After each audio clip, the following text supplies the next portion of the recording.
gitu. Nih, ini contoh. Pada suatu pemantauan ini ujian tahun kapan gitu ya. Pada suatu pemantauan deformasi horizontal bendungan gitu, dilakukan pengukuran dengan total station pada suatu jaring absolut. Nah, sekarang kata-kata absolut.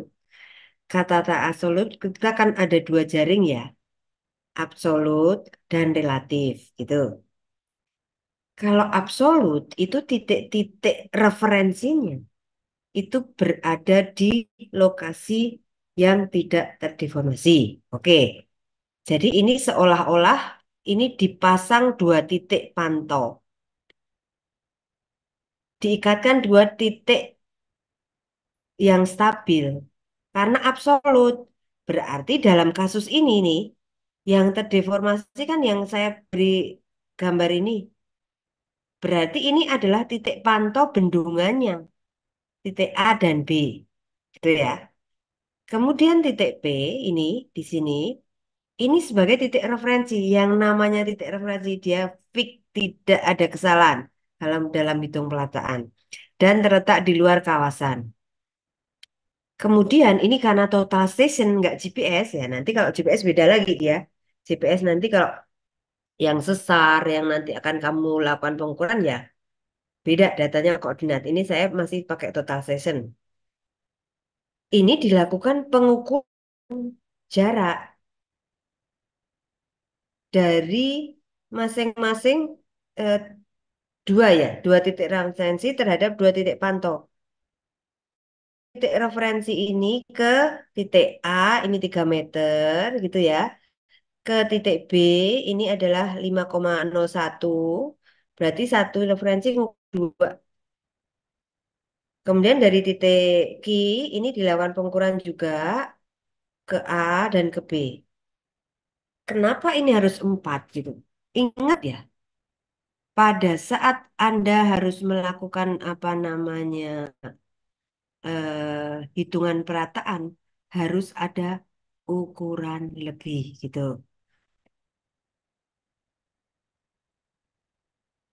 Koordinat pendekatan titik pantau titik A itu. Kalau dari sini ini kebetulan kalau di kasus ini kan ini segitiga siku-siku ya. Berarti Anda sebenarnya kalau ini 10 kali 10 ini 3 pendekatannya kan mudah pakai eh, nilai ini siku-siku itu ya. Kemudian ini 5 ini 4 gitu tau. Berarti koordinat pendekatan untuk titik pantau A ini adalah 10, atasnya 13 ya, karena ini 3 meter gitu. Gampang ya, ini nomor satu ini ya, gitu Kak. Dalam kasus ini, di soal ini gitu. Kemudian ini nilai varian masing-masing ukuran horizontal ini dengan model Mikael. Pas Bu Yuli udah dikasih tahu, diajari belum cara menghitung model varian? Ingat nggak? Sudah pernah dikasih tahu Bu Yuli nggak? Halo? Sudah diajari belum? Model varian, jarak, yang rumusnya eh, nah, rumusnya simpangan loh. Sorry, sorry ini. Simpangan Zaku D itu sama dengan A plus B kali jarak. Eh, kenapa nih? Oh, ini. Oh, sepertinya belum. Oke. Ya, kalau belum nanti ada kuliah tersendiri aja. Tapi ini anu ya, kok malah jadi ini? Jadi rumusnya begini. Ini tak tulis di sini saja. S kuadrat sama dengan A, A plus, plus, aduh ini, sebentar.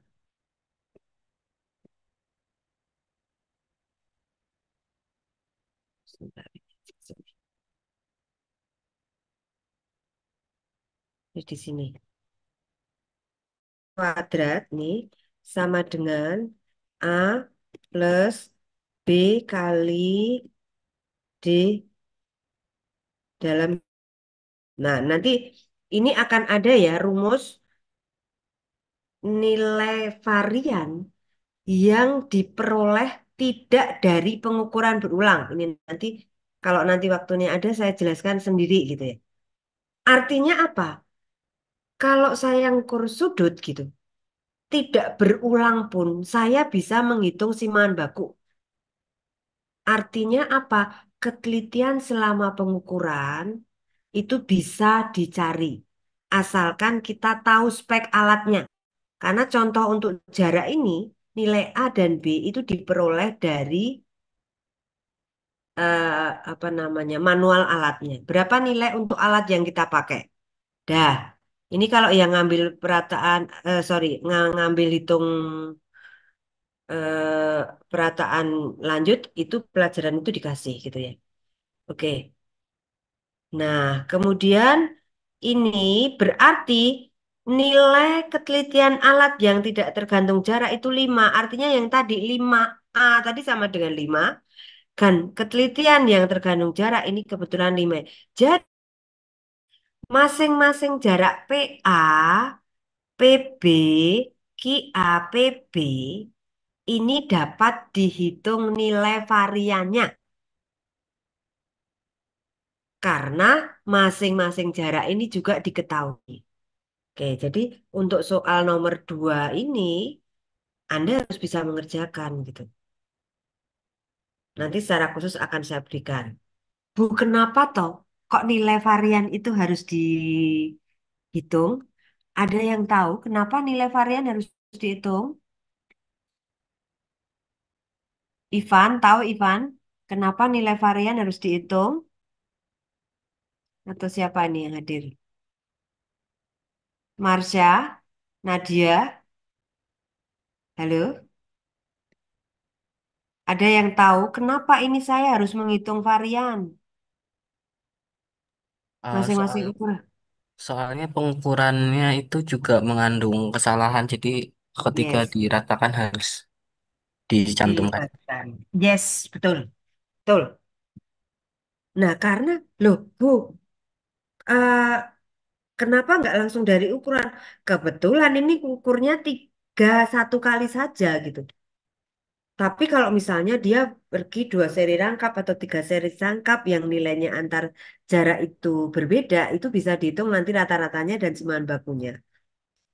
Dan nilai varian nanti ini akan kita gunakan pada saat Anda melakukan perataan sebagai nilai bobot. Ingat ya, waktu itu nilai bobot. Oke. Nah, Anda diminta menghitung model matematikanya dari pengukuran jarak untuk menentukan koordinat titik A dan B. Ayo, ingat. Siapa yang ingat nih model matematika untuk PA, PB, QA, dan QB? Oke, makasih ya. Oke, siapa yang bisa? Ini soal nomor 3. Model matematika pengukuran jarak. Ayo, siapa yang bisa? Yuk, halo, siapa? Arini bisa? Rivaldo bisa? Ayo, model matematika pengukuran jarak. Siapa yang bisa? Fadila? Angga? Iya Bu, Ayo, saya juga kalau udah beres. bisa nggak nih menentukan model matematika pengukuran jarak? Kalau koordinat titik A B akar X B min X A kuadrat plus Y B minus Y A kuadrat Bu. Yes, gampang ya. Jadi kalau diminta pengukuran jarak untuk PA, PB ya nanti disesuaikan aja apa namanya apa istilahnya, notasinya gitu ya. Jadi misalnya PA itu sama dengan X A min X B kuadrat plus Y A min Y P kuadrat pangkat setengah. Nih, ini, ini,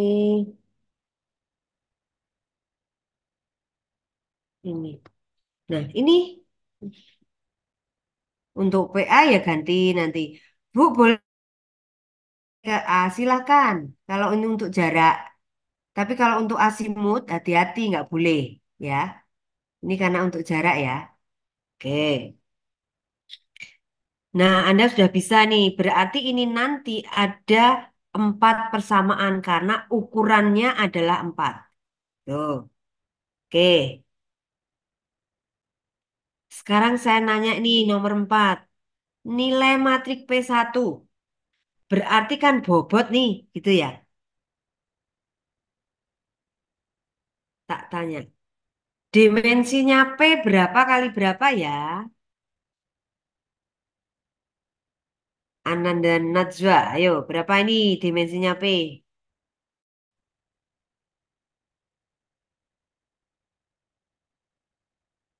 Halo? 4 kali 4, Bu. Yes, 4 kali 4. Kenapa? Karena ukurannya adalah ini. Gitu. Oke. Jadi, P, ingat ya, P itu sama dengan varian a priori kali seper, aduh, kok gini terus ya ini? Ini saya salah, saya. Stop saya dulu deh.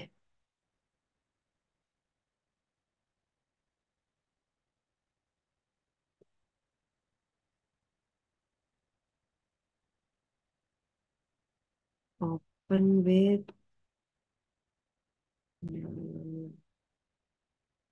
oh nggak bisa ya. Kalau Word itu kok anu ya, open with, sudah coba. Kok nggak bisa ya? Mau nulis-nulis ternyata, ya udah. Dan ini untuk kelas apa tak PDF form dulu ya.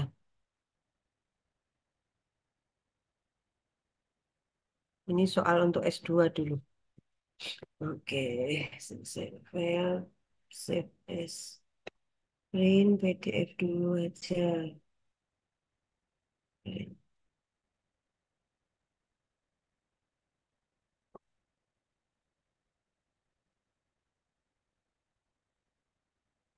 Oke,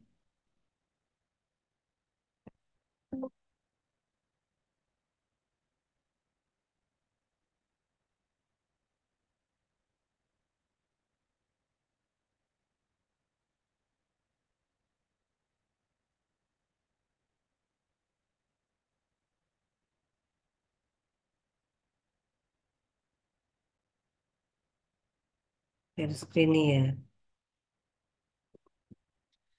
Nah, nih. Oke, saya ulangi. Untuk nilai bobot P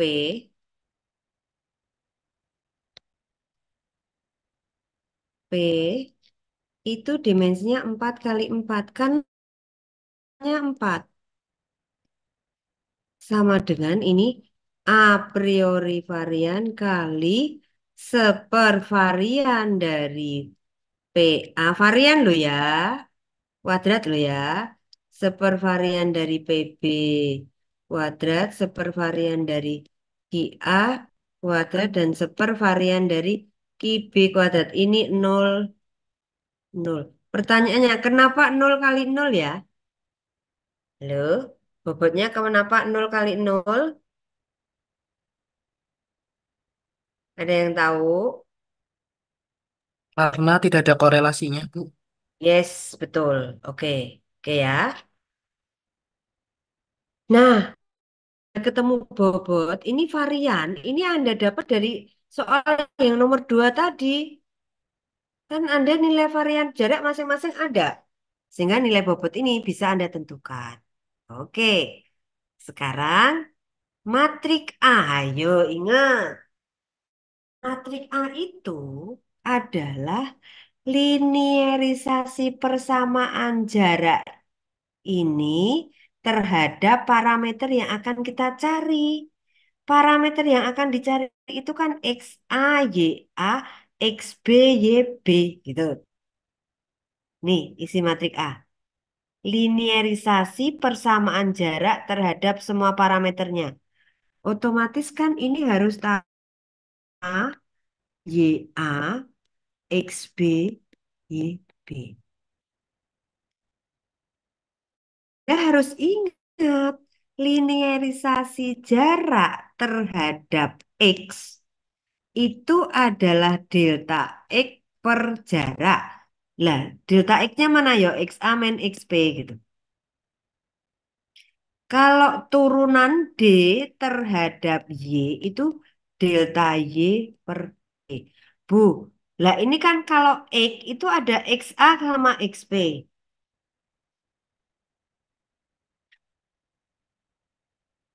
Oke sih. Kalau terhadap XA itu kan, itu berarti ini tanpa tanda minus. Berarti sama kalau turunan PA terhadap XA itu berarti XA min XP per PA. Jaraknya kan PA. Tapi kalau ukuran turunan PA terhadap XP itu minus XA min XP per PA. Jadi penentunya adalah tanda minus di sini. Oke. Nah, kalau Anda ini ditanya matrik A1 ini berarti nanti dimensinya adalah 4 kali 4. Kenapa 4? Karena 4 persamaan. PA sama dengan bla bla bla bla. PB sama dengan bla bla bla bla. QA sama dengan bla bla bla bla. Dan QB sama dengan bla bla bla bla. Kenapa 4? Linearisasinya terhadap XA, YA, XB, YB gitu. Isinya nanti adalah selisih X per D selisih ya. Itu dari Anda hasil linearisasinya. Tuh. Ada yang ditanyakan, Anda sudah bisa tanpa saya detail isi matrik A1. Halo, lanjut boleh? Boleh lanjut?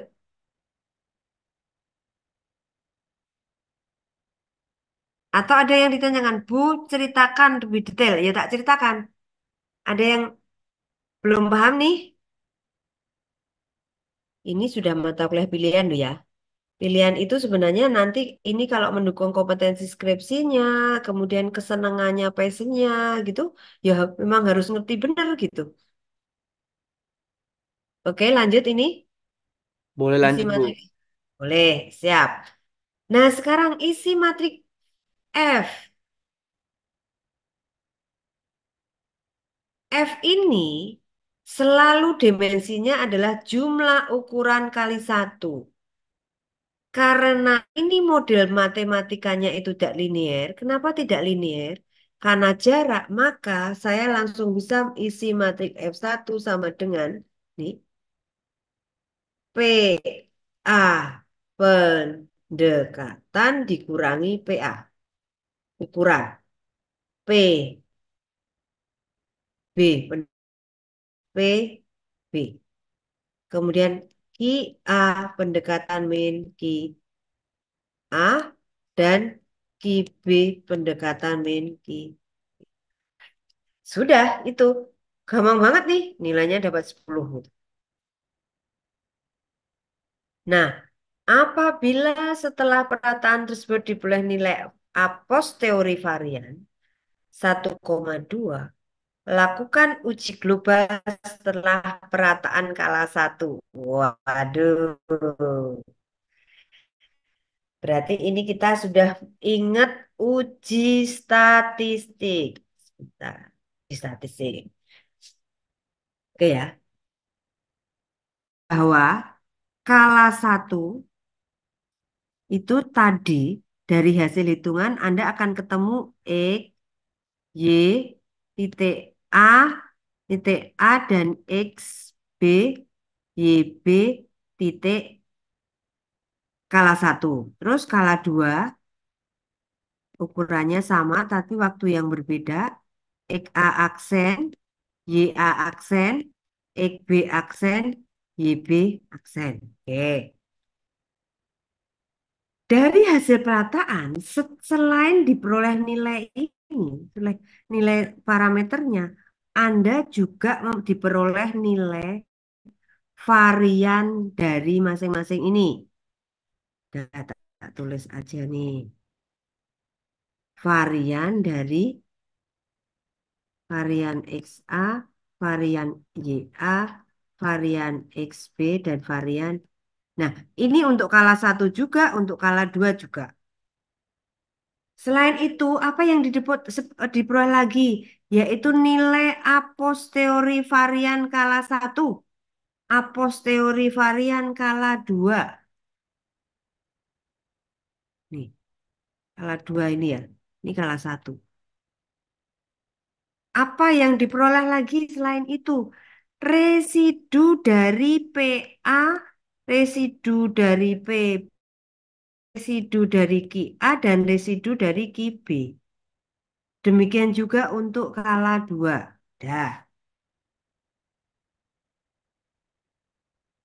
Tadi ditanyakan bahwa setelah melakukan perataan ini, Anda harus ini uji global dan data snooping.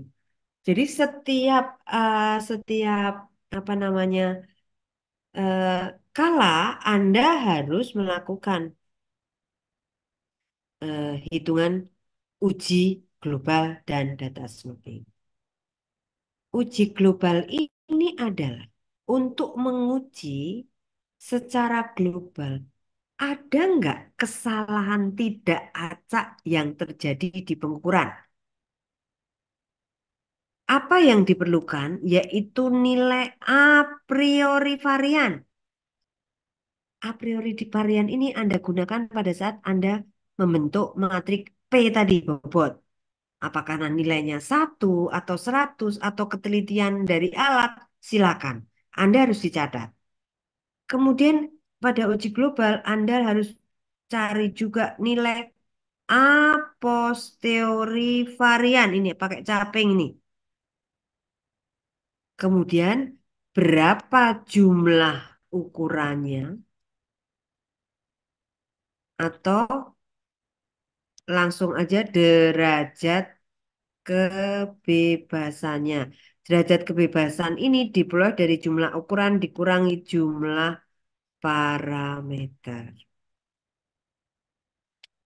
Pada saat Anda uji global, perlu juga berapa tingkat kepercayaan yang digunakan?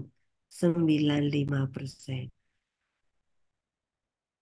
Kemudian Anda lakukan uji globalnya boleh pakai chi-square, boleh pakai Fisher.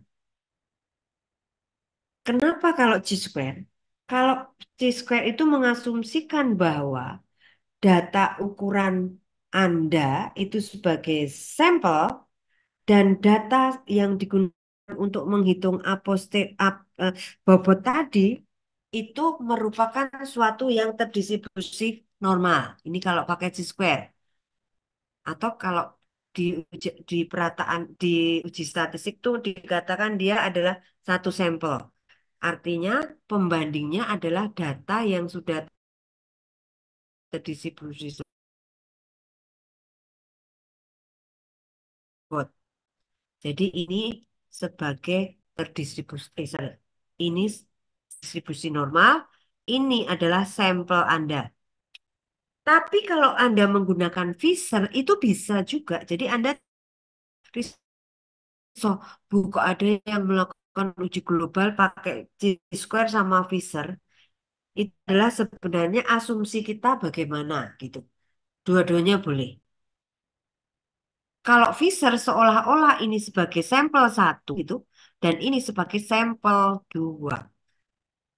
Kemudian, kalau hasil uji global ini dikatakan tidak memenuhi tak acak yang terjadi di pengukuran, Anda harus lakukan data snooping. Data snooping ini untuk mengecek mana sih ukuran yang mengandung kesalahan tak acak. Digunakan nilai residu ukuran dan simpangan baku residu. Jadi artinya Anda nyari sigma V, sigma E, sigma LA itu ada maksudnya ya dulu pada waktu Anda belajar perataan satu gitu. Nah, nanti untuk semester depan itu pakai apa namanya hitung perataannya itu sudah pakai gini. Jadi sebenarnya kalau mata kuliah perataan itu Anda belum sampai ke uji global, uji ini yang secara detail dipelajari kesalahan, kemudian apa namanya tentang ini minimum constraint yang dipelajari di hitung perataan terapan itu sebenarnya belum final gitu. Nah, sekarang untuk semester depan ini langsung diberikan nanti. Jadi perataan parameternya hiperter itu bukan pilihan gitu. Oke ya, lanjut. Data snooping ini jadi masing-masing ukuran kita cek lebih besar dari nilai tabel Fisher. Kalau misalnya dia lebih besar, berarti di ukuran tersebut itu mengandung kesalahan tak baca. Nah, ini tadi apabila di a posteriori varian 1,2 lakukan uji global setelah perataan satu. Artinya ini kalau Anda diminta melakukan uji global itu, Anda harus tahu pada waktu menentukan P1 tadi nilai a priori variannya berapa. Kenapa kok nggak dikasih di sini lah? Tiap orang kan beda pada saat menentukan P ini gitu. Nah, kalau mungkin Anda loh Bu, ini kok uji global tapi kok nggak ada a priori gitu. Lah a priorinya kan ada di sini nih pada saat Anda menentukan P masing-masing gitu. Oke ya. Jadi nomor 7 itu Anda lakukan uji global.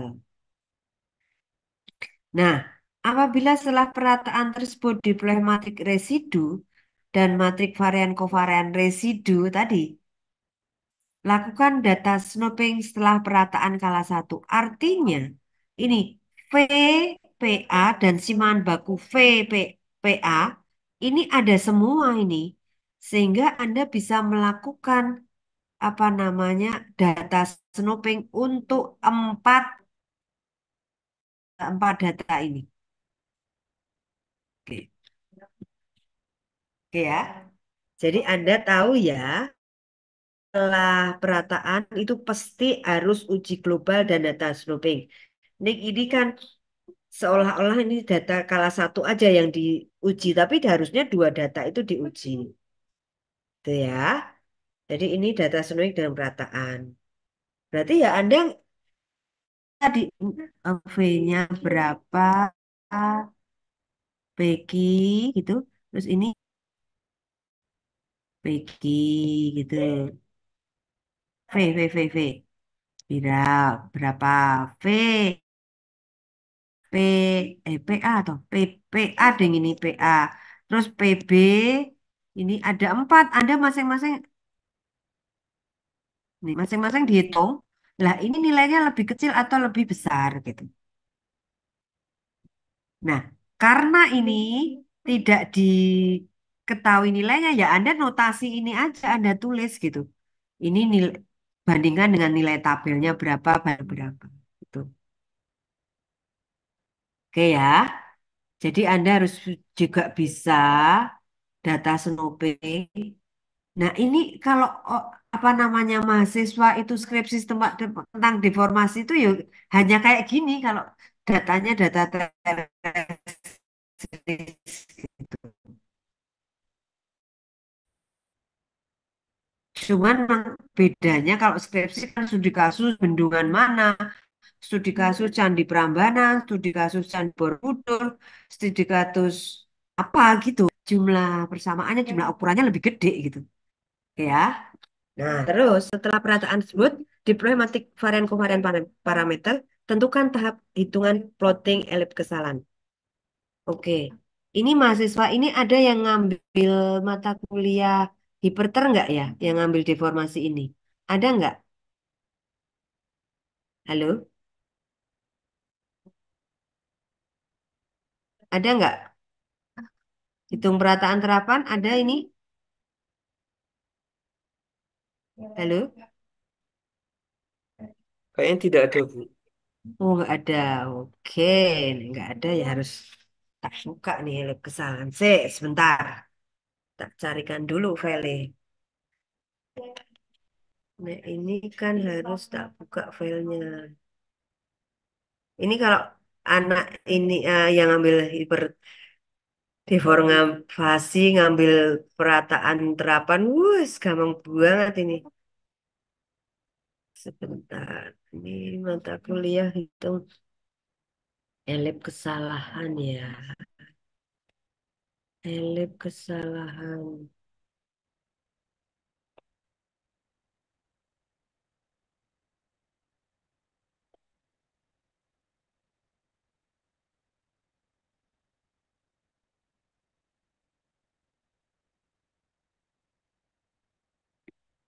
Oke, nih. Stop share ya. Share screen. Nih. Oke, intinya itu begini. Kalau elip kesalahan itu adalah bentuk visualisasi dari matrik varian kovarian parameter. Visualisasi grafisnya dengan elip. Sekarang Anda tadi kan gini. Anda melakukan perataan menghitung koordinat XA, YA, XB, YB. Itu kan Anda akan dapat nilai matrik varian kovariannya untuk XA, YA.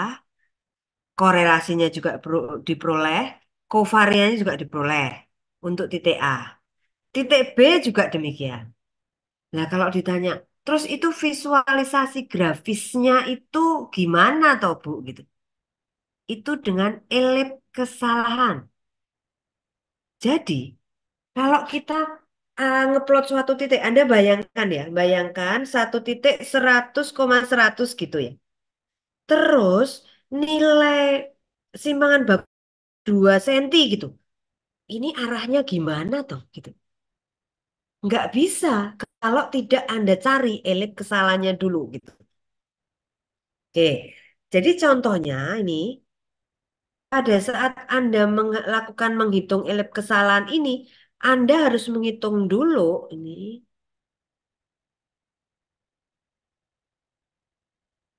sumbu panjangnya itu rumusnya ini sigma U ini adalah varian dari apa jenenge varian dari absis, varian dari ordinat.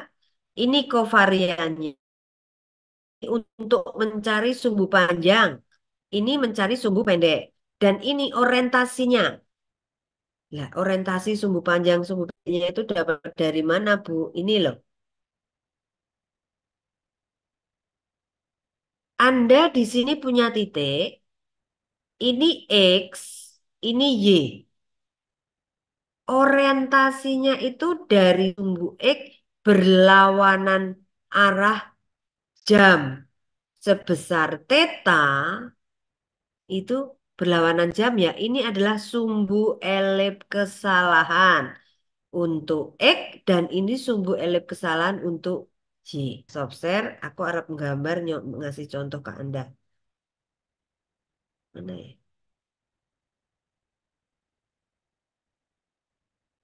Jadi, apa ya? Mode for sebentar.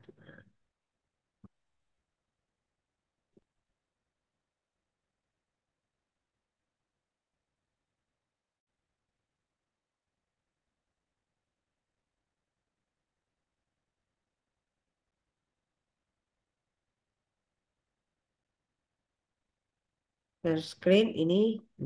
Nah, ini diperoleh matrik varian kovarian parameter. Jelaskan tahapan hitungan dan plotting elip kesalahannya. Ya gampang banget. Tadi matrik varian kovarian salah satu titik, misalnya titik A ya. Ini adalah sigma A. Hmm, udah habis ya. Udah habis. Ini sigma untuk titik A. Anda kan ini varian XA kuadrat, ini varian dari XB kuadrat, ini. Ini ada loh kalau ini, karena dari hasil hitungan ini sorry, saya salah. Ini varian YA kuadrat, ini YA, ini simetris. Oke. Dari sini untuk visualisasi hitungannya tadi Anda harus nyari rumus tadi. Sigma V-nya itu sumbu panjangnya tadi rumusnya ada ya. Nanti tak share rumusnya. Ini eh, sumbu U, ini U itu sumbu panjang, ini sumbu pendeknya ada rumusnya. Dan ngitung tetanya. Tadi ada rumusnya. Tuh. Hati-hati pada saat ngomong teta ya. Kuadran Anda harus ingat ya. Kalau di sini positif, ini negatif, itu apa namanya kuadran berapa itu harus selalu ingat kalau ngitung sudut. Nah, plotting elip kesalahan. Caranya begini. Saya punya koordinat ini 100,100 misalnya ya. Ini 100, Anda pakai AutoCAD juga boleh 100,100 gitu. Nih, ini kan koordinat sumbunya di sini. Oke ya. Oke. Ini X positif, ini Y positif. Misalnya tetanya itu sama dengan 30 derajat, maka ya dari sini X positif berlawanan arah di sini 30 derajat. Anda tarik garis ini itu sebagai sumbu panjang elip dan sumbu pendeknya selalu tegak lurus gitu. Setelah itu ketemunya misalnya ini 5 senti gitu ya. Misalnya 5 senti dan ini 2 senti. Maka ini saya ganti warna merah. Ini di sini itu 5 senti di sini gitu.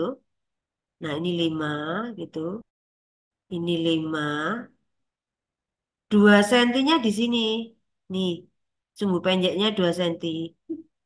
Maka Anda inilah eliptuk titik A. Bu, kalau titik B, ya koordinatnya plot dulu.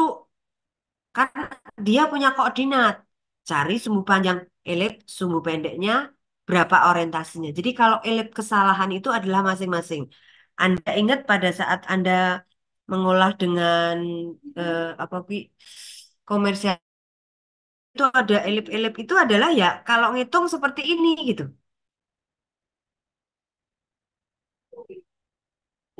Supaya ada visual grafis di sini. Ya, oke.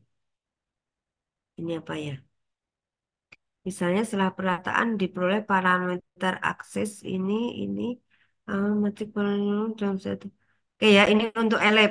Sekarang saya ini akses ini ordin kelas satu ini berarti ini koordinatnya toh. A posteriorinya ini, oh ini maksudnya ini tadi kalau soal ini soal ini itu kalau ketemu nilainya ini gitu ya. Jadi berarti Anda ini a posteriori untuk koordinat titik A, ini titik B gitu ya. Ini untuk kala satu, kala dua. Jadi Bu elipnya untuk setiap kala beda-beda ya beda-beda wong. Koordinatnya karo ini nih ketelitiannya beda gitu ya. Nah, kemudian ini setelah dipilih koordinat titik A dan B beserta ketelitiannya pada dua kala, dilakukan analisis deformasi dengan parameter regangan dengan model matematika. Ini sepertinya di Bu Yuli sudah diajarkan, gitu ya. Oke, ini salah satu cara apa namanya perataan untuk deformasi, tapi dengan data TS. Oke, kita golek ke yang lain.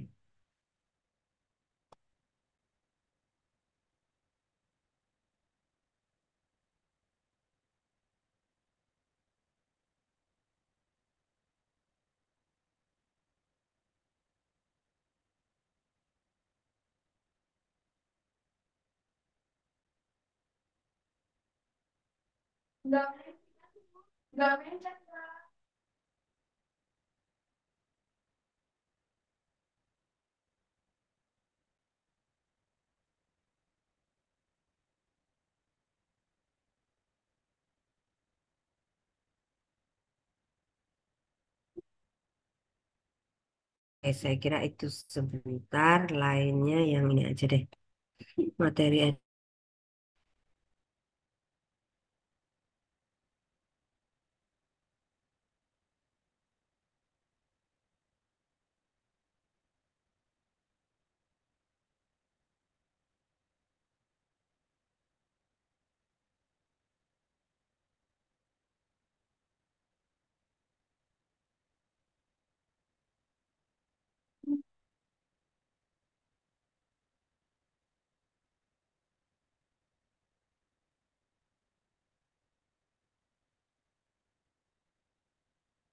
Mau, emang mau tadi nak, emang mau tadi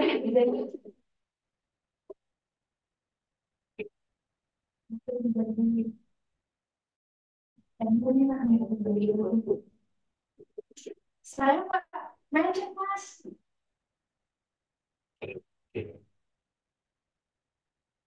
eh, ya apa ini anu tuh bunyi terus apa terkonslet gitu aja.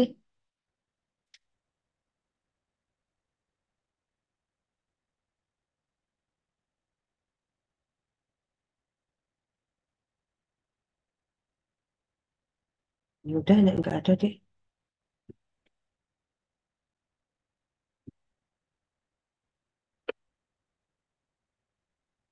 Mbak,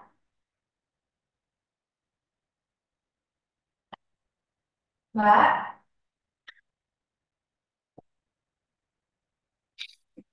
Nih ya, contoh tadi uji statistik terhadap data pengamatan itu apa konslet ya? Kok nggak mencet tapi ditanya-tanya terus ya? Konslet. Lah, makanya nggak ada. yang di sini mbak. Ini juga nggak ada yang mencet loh. Oh,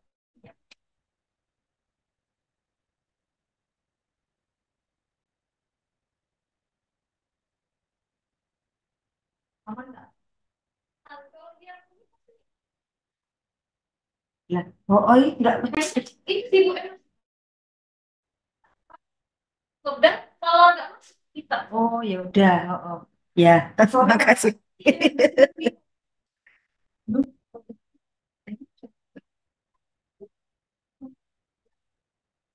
Iya di dalam itu sudah. Tapi kalau udah bilang enggak,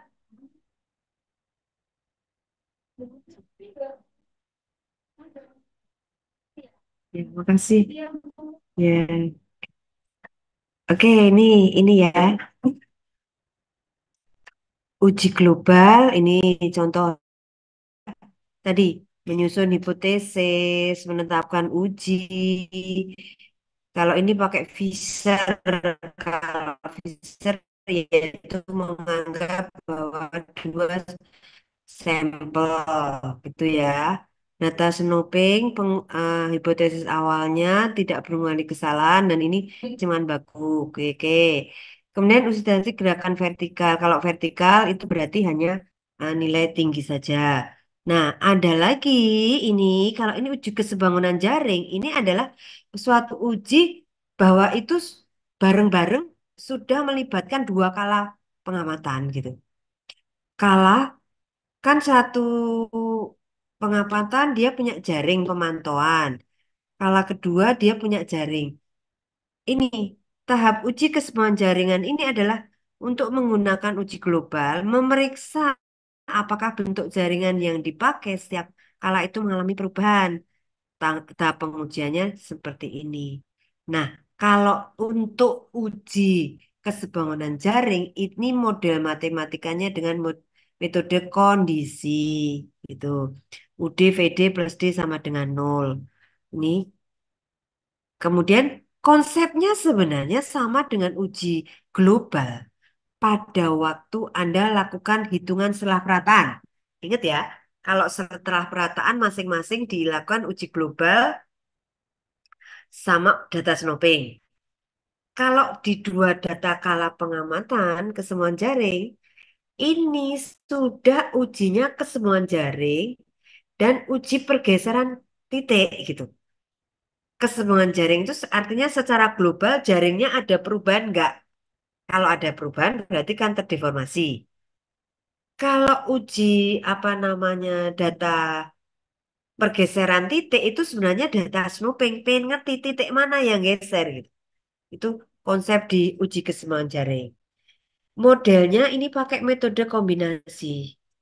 Sorry, kondisi gitu. Artinya kan harusnya titik kala pertama itu sama dengan titik kala kedua gitu. Kalau sudah berubah berarti dia kan sudah terdeform gitu. Oke. Menghitung nilai korelat ini rumusnya untuk mencari nilai a posteriori pergeseran itu diperoleh dari a posteriori perataan kala satu dan a posteriori perataan kala dua ini untuk menghitung a posteriori pergeseran. Nih, rumusnya ini. Nah, kalau untuk a posteriori untuk hasil hitungan perataannya, jadi ini kan a priorinya pakai rumus ini, a posteriorinya pakai rumus ini. Seolah-olah a priori di perataan itu pada saat menghitung bobot dan a posteriori. Lah ini a priorinya rumusnya yang di atas dan a posteriorinya rumusnya yang di bawah. Terus ini menyusun hipotesisnya bahwa kalau tidak ada perubahan berarti tidak ada apa namanya secara global masih sebangun. Kalau sebangun itu tidak terdeformasi gitu. Nah, ini contoh untuk uji kesebangunan jaring. Kalau uji pergeseran titik objek, kan ngecek masing-masing titik mana yang bergeser gitu ya. Titik I mengalami pergerakan, titik ke I tidak mengalami di menggunakan tabel Fisher dan rumus ujinya ini sudah ditentukan di sini. Jadi tidak lagi V terhadap simpangan baku V, tapi ini ada rumusnya VD per nih. VD rumusnya ada, ini dicari. Jadi dari sini akan ketahuan masing-masing mana yang bergeser gitu. Oke. Jadi saya ingatkan lagi, yang paling susah dalam deformasi itu adalah mencari ini mengatakan ini bergeser atau tidak. Di kuliah 2 minggu yang lalu saya mengatakan bahwa itu bisa digunakan uji statistik dengan dua sampel berpasangan. Udah tak ceritain detail ya kemarin. Ini dapatnya dari perambatan kesalahan acak dan lain sebagainya. Tapi ada lagi satu uji untuk deformasi ini adalah uji kesebangunan jaring dan uji pergeseran titik objek. Nah, ini sebenarnya rumus ini standar sekali, banyak sekali skripsi dengan ini aja gitu ya. Cuman ya tadi kasusnya beda, titiknya beda.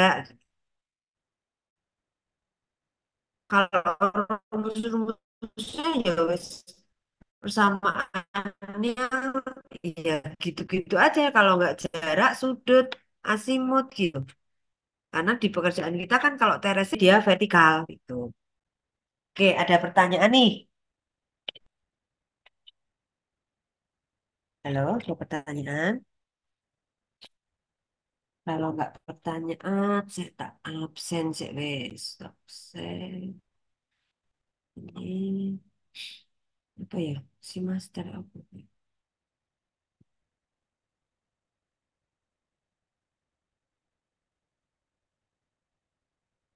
Hmm,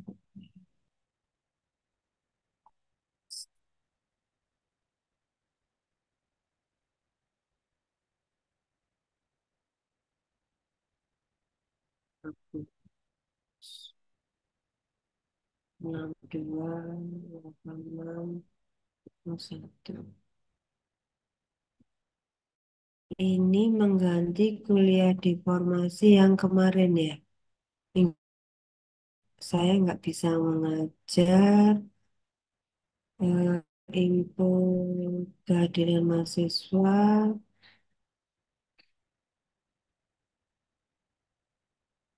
survei deformasi Jumat yang kemarin itu tanggal 31 ini share screen.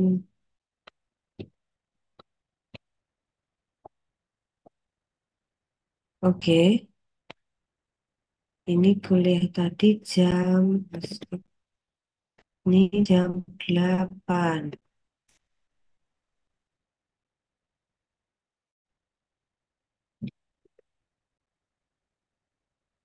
Oke. Sehan ada nih? Halo? Nggak ada. Wanda? Nggak ada. Rivaldo? Hadir, Bu. Sahrul? Hadir, Bu. Hertiarto? Anda dan Najwa? Hadir, Bu. Naufal? Hadir, Bu. Arini? Hadir, Bu. Iman? Hadir, Bu. Lulu? Hadir, Bu. Angga? Hadir, Bu. Aprilia?